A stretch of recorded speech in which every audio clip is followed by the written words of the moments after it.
Hey everybody, welcome back to my BakeLikeAPro YouTube channel. In today's really fun video, we're going to be using the little packaging that comes with these Toffifees, and we're going to be using those to create our own little chocolate caramels.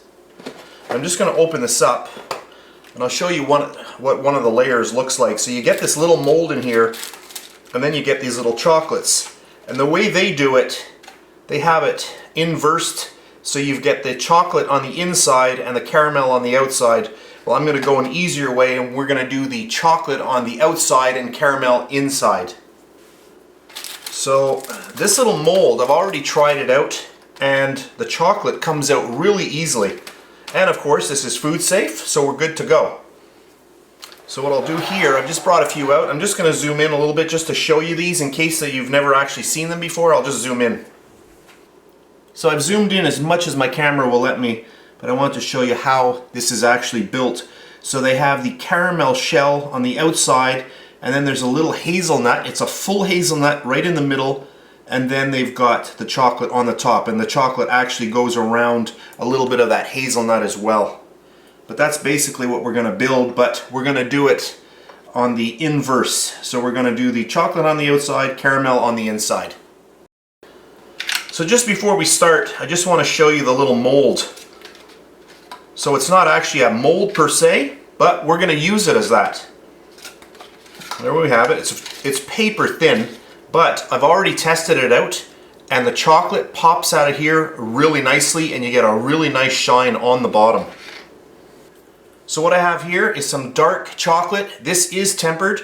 This little machine here is the Chocovision Revolation 2B, just in case you're interested. You do not have to use tempered chocolate. You can just heat up your chocolate and then just do exactly what I'm doing here. And then later on, you're going to want to put it into the fridge so that you get a nice snap to it. I do have lots of videos on my YouTube channel on how to temper chocolate by hand, and it is not hard at all. So what I'm doing here to make things really easy and not create a big mess, I'm just using a very small paintbrush. I want to make sure I'm on camera. And you can come up right up to the top. So just go nice and slowly.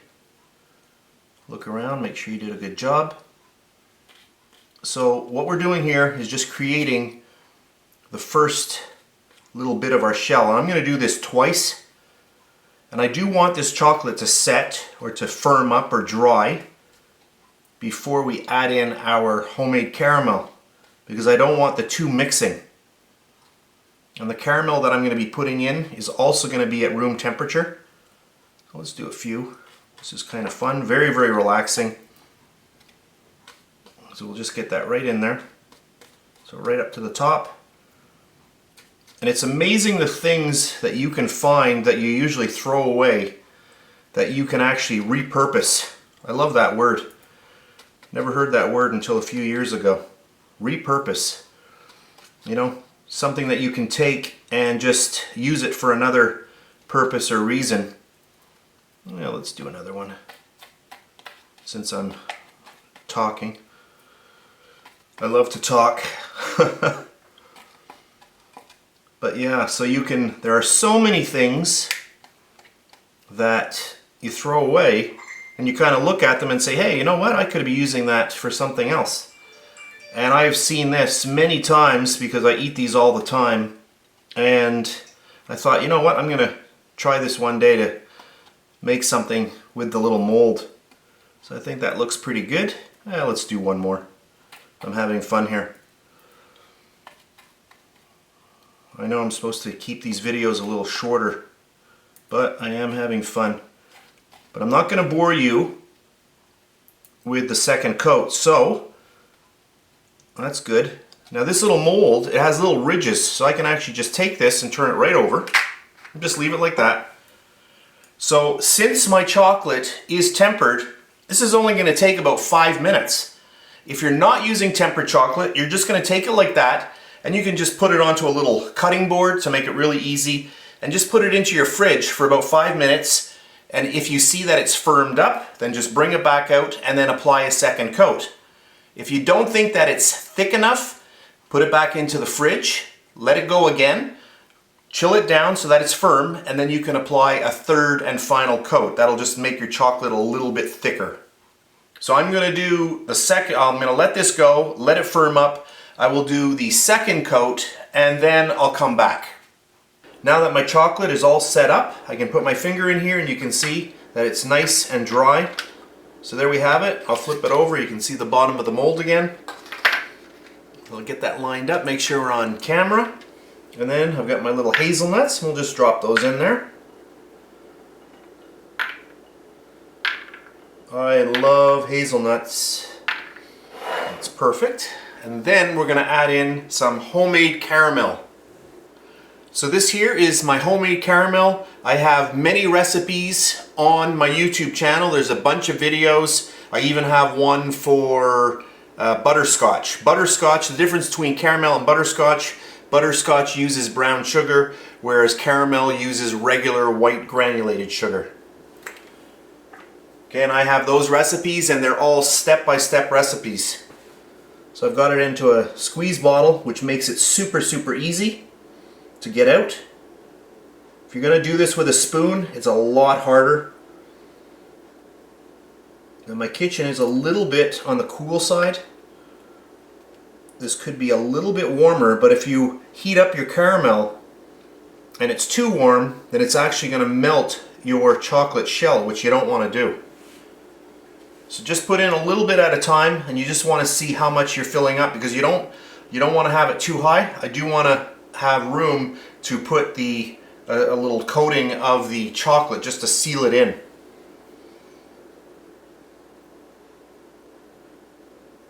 So I'll just zoom in a little bit for one of those just to show you what I'm doing. So now that I've zoomed in, hopefully you can see a little closer, a little better. So a little bit of caramel. And then I just like to let that just slowly set. It'll just fill in and gravity will make it nice and smooth.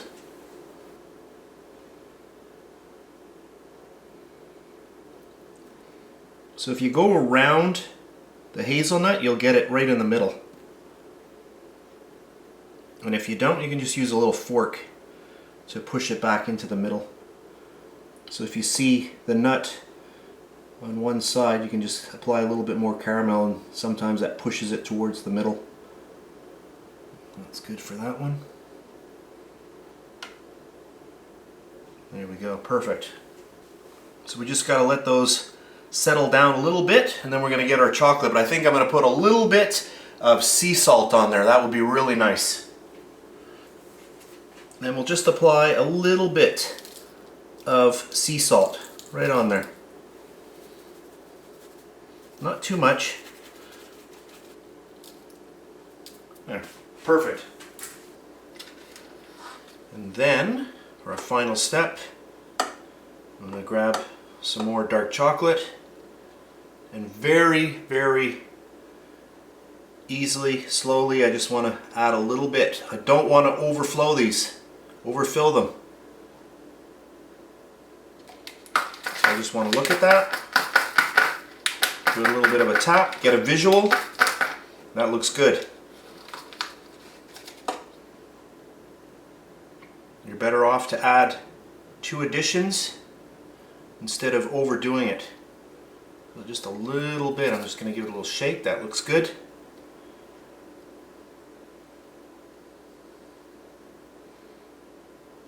And just let it drip on there. Let's give it a little shake. Now if you wanted to, you can put the sea salt on the chocolate instead of putting it directly on the caramel. And by the way, if you've never tried homemade caramel, you must try one of my recipes. You are going to love it.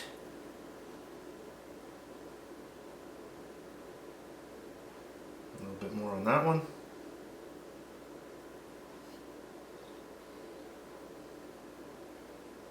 So you can always go back.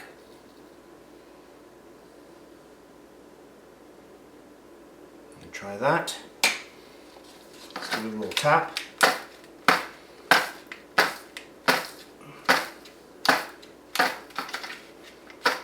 And I'm going to leave it just like that. So I'm going to let these set up.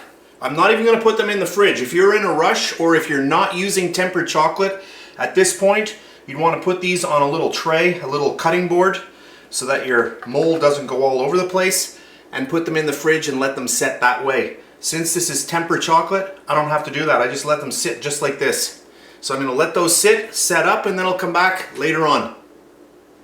So this is a few hours later. All my chocolate has completely set up, and I will show you that a couple of areas, we've got a little bit of caramel coming out of there and a little there, but we shouldn't have a problem. And then I'm just going to, I guess I'll just try to tilt them over, see how many come out. Oh, there we go. You can see how nicely they come out. Look at this.